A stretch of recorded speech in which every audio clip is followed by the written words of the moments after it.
We declare the right of the people of Ireland to the ownership of Ireland and to the unfettered control of Irish destinies, to be sovereign and indefeasible.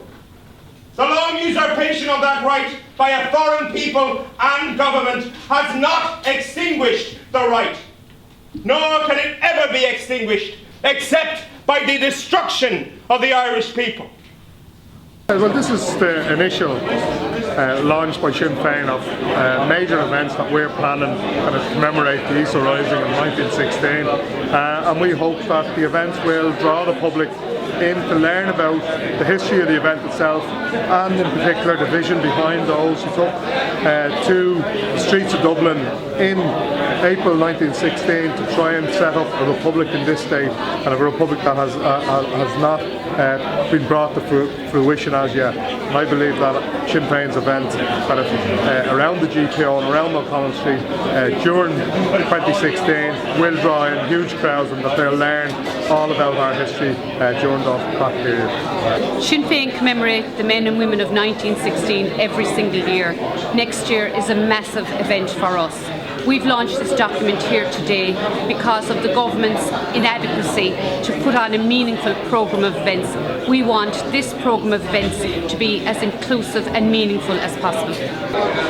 Well, it's wonderful to be here at Wynn's Hotel for the launch of Sinn Féin's 1916 commemorative event, the programme, which will honour all of those who participated in the Easter Rising. And I think the fact that we're joined here today by the relatives of those who led the Rising is a great honour for Sinn Féin and for all of us who are very determined to ensure that the 1916 Rising is addressed and commemorated appropriately. Deputy Minister Martin McGuinness has kindly referred to the Moore Street campaign, and of course it seems almost contradictory to talk about celebrating the pivotal event in our history while the very birthplace of the Republic remains under threat of a wrecking ball.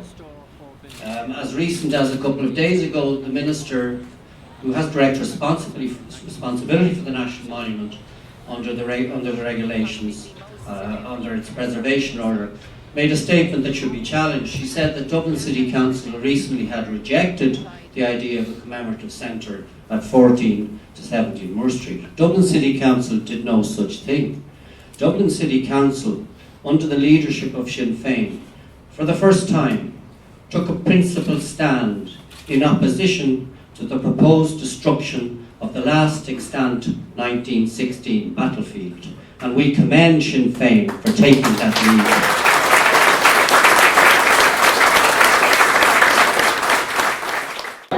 Bhfuil buíochas ag bháil James Connolly Herannas a fucking a dúirte faoi Cárla Bhaile Clia, Sinn Féin, Erin Garla, Modern Shride and Wara. I just want to acknowledge and thank James Connolly Heron for his words of appreciation for Dublin City Council, led by Sinn Féin, the 16 councillors who opposed the proposal from the management to do a land swap deal with Chartered Land, who want to demolish most of Moore Street, the historic battlefield site, the lane of history as it has been called. We were very proud to do that, but the campaign must go on. We must preserve the entire street and that entire historic area, and it was very appropriate that that was highlighted today as we launch our centenary programme for Irie McCosker. Firstly, I'd like to welcome the series of events that were announced today by Sinn Féin. I think they're really imaginative, really exciting, and I look forward to cooperating in any way I can. I've been involved for some time now with a citizens' initiative called Reclaim the Vision of 1916, and we're very anxious that this is an initiative that is open and available to all the people of Ireland to participate in. We felt very strongly, particularly after the lacklustre announcement by the government that 1916 should be commemorated in a fitting and an appropriate manner. But we also felt that, while it would be fitting and appropriate to celebrate that heroic generation, it was also important to remember and recognise why they went out to do what they did, and we believe that their aims and objectives are contained in the proclamation of 1916, and so we will be trying to draw people's attention to the ideas that lay behind the rebellion of 1916, and also to see how Ireland today stacks up in terms of the aims and objectives contained in the proclamation. So we had a really great turnout here this morning. We had family members of the 1916 leaders. We had the Cuban, the South African and the Palestinian ambassadors. We had a number of people from the world of arts and literature. A really good mixed crowd, and of course members of the general public. And I think you could really feel the sense of anticipation in the room, and the plans that Bartle D'Arcy and of course President Gerry Adams set forward were really well received. They're colourful, they're creative, and above all they're designed to ensure that the maximum number of people can be involved in the celebration. So far we haven't seen anything from government, we haven't seen any plans.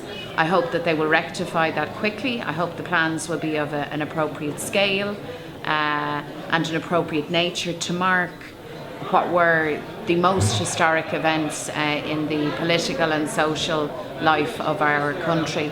And our events, I think, will roll out very successfully. Already people are talking about getting involved in what they're going to do and looking forward to it. So well done to Bartle D'Arcy in particular, by the way, who has put a huge amount of work into all of this, and next year will be really, really special.